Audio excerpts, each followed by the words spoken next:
vamos, lo que yo quería hacer era pues un disco exclusivo de voz, de pandereta y de panderos, ¿no? Nos acompañan también 4 extraordinarios músicos asturianos, pero era un poquitín por donde yo quería encauzar mi nuevo proyecto personal, con la pandereta, ¿no? Con el instrumento con el que realmente yo me siento identificada.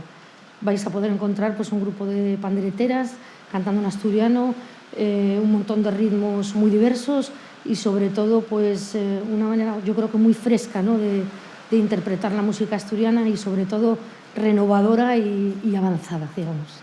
Pues la idea de los pandereteros surgió pues, en les meves clases de pandereta, pues con los alumnos más aventajados siempre probaba esas cocinas que yo tenía en la cabeza, pues las llevaba un poquitín a cabo con ellos, ¿no?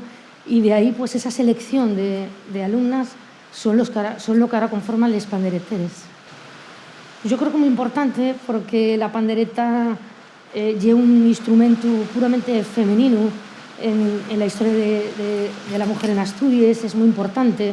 Son realmente las que nos transmitieron esa tradición oral y esa importancia del instrumento que a día de hoy pues, tiene un papel muy importante dentro de la música asturiana y sobre todo pues, el papel de la mujer, ¿no? En este caso somos 8 mujeres ahí dando toda la fuerza, ¿no? que tenemos.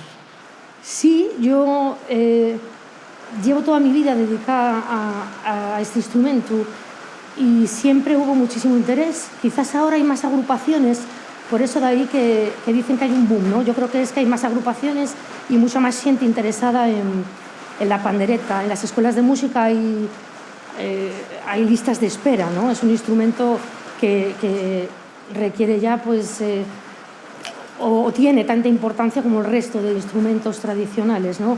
De hecho, a mí en los últimos tiempos pues, tuve la suerte de poder participar con músicos de aquí del país, con músicos de ámbito internacional, incluso con músicos de bandas de música, orquestas sinfónicas, ¿no? que es un instrumento que tiene mucho futuro porque realmente le van buscando ese hueco que puede cubrir, ¿no? y que cubre perfectamente.